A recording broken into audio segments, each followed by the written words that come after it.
പ്രധാനപ്പെട്ട ഒരു വാർത്തയിലേക്കാണ്. ധർമ്മസ്ഥലയിൽ മലയാളി പെൺകുട്ടിയെ മറവ് ചെയ്തിട്ടുണ്ടെന്ന വെളിപ്പെടുത്തലുമായി ശുചീകരണ തൊഴിലാളി ഓൺലൈൻ മാധ്യമത്തിന് നൽകിയ അഭിമുഖത്തിലാണ് കേരള വിഷൻ റിപ്പോർട്ട് ചെയ്ത വാർത്തയെ സ്ഥിരീകരിക്കുന്ന വിവരങ്ങൾ സാക്ഷി പങ്കുവച്ചത്. വാർത്തയുടെ വിശദാംശങ്ങളുമായി ജോസഫ് അഗസ്റ്റിൻ ചേരുന്നുണ്ട്. ജോസഫ്, കേരള വിഷൻ റിപ്പോർട്ട് ചെയ്ത വാർത്തയെ സ്ഥിരീകരിക്കുന്ന വിവരങ്ങളാണ് ഇപ്പോൾ സാക്ഷി പങ്കുവച്ചിരിക്കുന്നത്. ധർമ്മസ്ഥലയിൽ മലയാളി പെൺകുട്ടിയെ മറവ് ചെയ്തിട്ടുണ്ടെന്ന വെളിപ്പെടുത്തലാണ് ഇപ്പോൾ ശുചീകരണ തൊഴിലാളി നടത്തിയിരിക്കുന്നത്. വിവരങ്ങൾ വൃന്ദ, കഴിഞ്ഞ ദിവസമാണ് കേരള വിഷൻ ന്യൂസ് ഇത് സംബന്ധിച്ച വാർത്ത റിപ്പോർട്ട് ചെയ്തത്. മലയാളി പെൺകുട്ടിയെ അടക്കം ചെയ്തിട്ടുണ്ട് എന്നാണ് ന്യൂസ് മിനിറ്റ് എന്ന ഓൺലൈൻ മാധ്യമത്തിന് നൽകിയ അഭിമുഖത്തിൽ ശുചീകരണ തൊഴിലാളി വെളിപ്പെടുത്തിയിട്ടുള്ളത്. മാത്രമല്ല, ഈ അന്വേഷണവുമായി ബന്ധപ്പെട്ട് നിരവധി കാര്യങ്ങളും ഈ അഭിമുഖത്തിൽ ഈ ശുചീകരണ തൊഴിലാളി വെളിപ്പെടുത്തുകയുണ്ടായി. തീർച്ചയായും ജോസഫ്, നമുക്ക് പ്രതികരണത്തിലേക്ക് ഒന്ന് പോകാം. ದೇಶಕ್ಕೆ ಎತ್ತರದಿಂದ ಹೋಗಿ ಅಲ್ಲಿ ಟ್ರಾನ್ಸ್ಫಾರಂ ಎಲ್ಲ ಹಾಕಿದ್ದಾರೆ. ಮತ್ತೆ ಅಲ್ಲಿ ಟ್ರಾನ್ಸ್ಫಾರಂ ಬಿದ್ದೋಗ್ತದೆ ಅಂತ ಹೇಳಿ ಸ್ವಲ್ಪ ಮಣ್ಣು ತೆಗೆಯೋದು ಬಾಕಿ ಆಯ್ತು. ಅದು ಗ್ಯಾಸ್ ಎಲ್ಲ ತೆಗಿಸಿ ಸುತ್ತವಾಗಿ ತೆಗಿಸಿದ್ರೆ ಅದು ಸಿಕ್ಕಿತ್ತು. ಮತ್ತೆ ಇನ್ನು ಗೋಮಟ ಬೆಟ್ಟದಲ್ಲಿ ಒಂದು 10-20 ಹಾಕಿ ಉಂಟು. ಇನ್ನು ಕೆಲವು ಈಗ ನೋಡಿ ಕೇರಳ ಹೆಂಗ್ಸ್ ಒಂದು ಮಣ್ಣು ಮಾಡಿದುಂಟು. ಅಲ್ಲಿ ಹೋಗಿ ನೋಡಿದ್ರೆ ಬಂಡೆಕಲ್ಲು ಮುಚ್ಚಿ ಹೋಗಿದೆ. ಆ ಬಂಡೆಕಲ್ಲು 4 ಫೀಟ್ ಮೇಲೆ ಇತ್ತು. ಈಗ ಬಂಡೆಕಲ್ಲು ಮಣ್ಣು ಮುಚ್ಚಿ ಅಲ್ಲಿ ಮಣ್ಣು ಸುರಿದಿದೆ. ಕಲ್ಲೇರಿ ಪೆಟ್ರೋಲ್ ಬಂಕಲ್ಲಿ ಒಂದು ಚಿಕ್ಕ ಹುಡುಗಿ, ಒಂದು 15 ವರ್ಷದ ಹುಡುಗಿ, ಆ ಹುಡುಗಿ ಶವವನ್ನು ಹುಡುಗಿ ಹೋದ್ರೆ ನಾನಾಗ ಹೋಗುವಾಗ ನಾವು ಊಟಕ್ಕೆ ಹೋಗಿ ನಮ್ಮನ್ನು ಜೀಪಲ್ಲಿ ಬಾಡಿ ಜೀಪಲ್ಲಿ ಕರ್ಕೊಂಡು ಹೋಗಿದ್ದು D ನಂಬರ್ ಬೀತೀನಿ. ಹೀಗೆ ಹೋಗಿ ಹೀಗೆ ಎದ್ದು ರೋಡು ಕ್ರಾಸ್ ಆಗಿತ್ತು ರೋಡು. ಈಗೇನ ಇದೆ JCB ಕೆಲಸ ಮಾಡಿ ಸಸ್ತ ಮಾಡಿದ್ದಾರೆ ರೋಡನ್ನು. ಅದು JCB ಇಲ್ಲಿ ಕಣಿ ತೆಗಿಸಿದ್ದಾರೆ ಕೈಡಲ್ಲಿ. ಹಾಗೆ ಸ್ವಲ್ಪ ಕನ್ಫ್ಯೂಸ್ ಆಗ್ತಾ ಉಂಟು ನನಗೆ. ಈಗ ಮನುಷ್ಯನಿಗೆ ಎಷ್ಟೇ ಅದು ಒಂದು ಅಂದಾಜೆ. ಈಗ ಮಿಷಿನ್ ಆದ್ರೆ ಕಂಡಿಡಿಬೋದು, ಆ ಮಿಷಿನ್ ಸಹ ಆಗ್ಲಿಲ್ಲ ಅಂತ ಬಂದು ಹೋಗಿದೆ ಒಮ್ಮೆ. ನಾನೀಗ ಅಂದಾಜಲ್ಲಿ ಹುಡುಕಿ ನೋಡಿದೆ. ಮತ್ತಲ್ಲಿ ಪಕ್ಕದ ಮನೆಯವರಿಗೆ ನನಗೆ ಕೈ ತೊಳಿಲಿಕ್ಕೆ ನೀರೆಲ್ಲ ತಂದು ಕೊಟ್ಟಿದ್ದಾರೆ ಅವರು.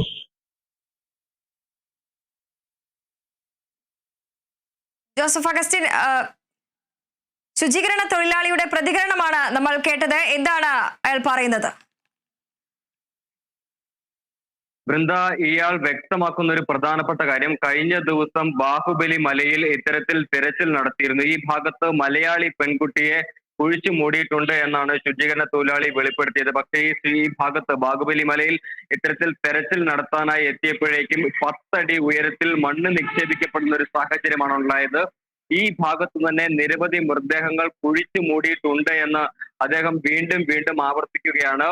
ന്യൂസ് മിനിറ്റ് എന്ന ഓൺലൈൻ മാധ്യമത്തിന് നൽകിയ അഭിമുഖത്തിലാണ് ഈ കാര്യങ്ങൾ വീണ്ടും വ്യക്തമാക്കിയിട്ടുള്ളത്. എന്തായാലും കേരള വിഷൻ ന്യൂസ് ഈ വാർത്തയുമായി ബന്ധപ്പെട്ട് മലയാളി പെൺകുട്ടികൾ അടക്കം ഇത്തരത്തിൽ ഇരയാക്കപ്പെട്ടിട്ടുണ്ട് എന്ന് റിപ്പോർട്ട് ചെയ്തിരുന്നു. ഇതിനെ അടിവരയിടുന്ന രീതിയിലുള്ള തരത്തിലുള്ള വെളിപ്പെടുത്തലാണ് ഇപ്പോൾ ഓൺലൈൻ മാധ്യമത്തിനും ഈ ശുചീകരണ തൊഴിലാളി നൽകിയിട്ടുള്ളത്.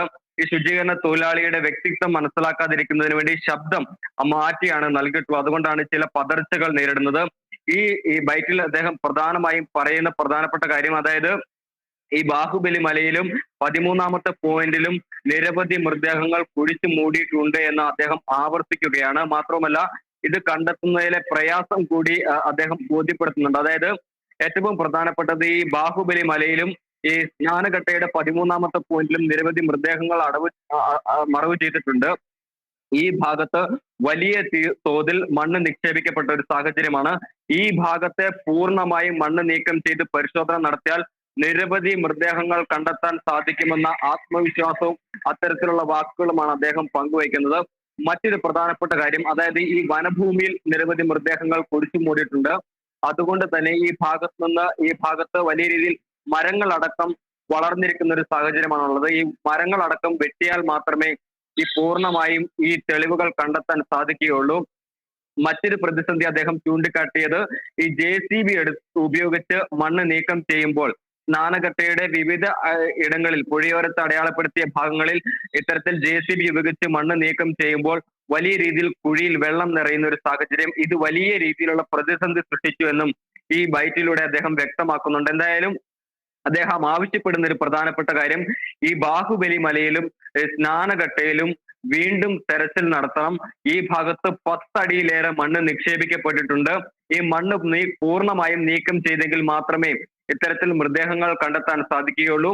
അതുപോലെ തന്നെ ഈ വനഭൂമിയിൽ മറവ് ചെയ്തിരിക്കുന്ന മൃതദേഹങ്ങൾ അത് മരങ്ങളടക്കം വെട്ടിയിട്ടാണെങ്കിലും ഇത്തരത്തിൽ പുറത്തെടുക്കുന്നതിന് വേണ്ടിയിട്ടുള്ള സഹായങ്ങൾ ചെയ്യണമെന്ന് തന്നെയാണ് ഇദ്ദേഹം പറയുന്നത്. എന്തായാലും SIT അന്വേഷണം ഇപ്പോഴും നടന്നുകൊണ്ടിരിക്കുകയാണ്. കഴിഞ്ഞ ദിവസങ്ങളിലും ഇത്തരത്തിൽ SITയുടെ മണ്ണ് നീക്കിയുള്ള പരിശോധന ഉണ്ടായിരുന്നു. സംസ്ഥാന സർക്കാർ ഈ വിഷയത്തിൽ വിശദമായ റിപ്പോർട്ട് സമർപ്പിക്കാനും പ്രത്യേക അന്വേഷണ സംഘത്തോട് ആവശ്യപ്പെട്ടിട്ടുണ്ട്. അതിനിടയിലാണ് ഇത്തരത്തിൽ ശുചീകരണ തൊഴിലാളി ഓൺലൈൻ മാധ്യമത്തിന് അഭിമുഖം നൽകി ഇത്തരം കാര്യങ്ങൾ വെളിപ്പെടുത്തിയിരിക്കുന്നത്. മലയാളി പെൺകുട്ടി ഉൾപ്പെടെ നിരവധി പേർ ഇരയാക്കിയിട്ടുണ്ട് എന്ന ശുചീകരണ തൊഴിലാളിയുടെ വാക്കിൽ നിന്ന് തന്നെ വ്യക്തമാകുകയാണ്. ഇത് കേരള വിഷൻ ന്യൂസ് മുമ്പ് ഇതുമായി ബന്ധപ്പെട്ട് വാർത്തകൾ റിപ്പോർട്ട് ചെയ്യുന്ന ആദ്യഘട്ടത്തിൽ തന്നെ മലയാളി പെൺകുട്ടികൾ അടക്കം ഇരയാക്കപ്പെട്ടവരിലുണ്ട് എന്ന് വ്യക്തമാക്കിയതുമാണ്. ഇതിന് അടിവരയിടുന്ന രീതിയിലുള്ള ഒരു പ്രസ്താവനയാണ് ഇപ്പോൾ ശുചീകരണ തൊഴിലാളിയുടെ ഭാഗത്ത് നിന്ന് ഓൺലൈൻ ചാനലിൽ നൽകിയ അഭിമുഖത്തിൽ വ്യക്തമാകുന്നത്. വൃന്ദ, തീർച്ചയായും ധർമ്മസ്ഥലയിൽ മലയാളി പെൺകുട്ടിയെ മറവ് ചെയ്തിട്ടുണ്ടെന്ന വെളിപ്പെടുത്തലുമായി ശുചീകരണ തൊഴിലാളി ഓൺലൈൻ മാധ്യമത്തിന് നൽകിയ അഭിമുഖത്തിലാണ് കേരള വിഷൻ ന്യൂസിൽ റിപ്പോർട്ട് ചെയ്ത വാർത്തയെ സ്ഥിരീകരിക്കുന്ന വിവരങ്ങൾ സാക്ഷി പങ്കുവച്ചത്. വാർത്തയുടെ വിശദാംശങ്ങൾ നൽകുകയായിരുന്നു ജോസഫ് അഗസ്റ്റിൻ.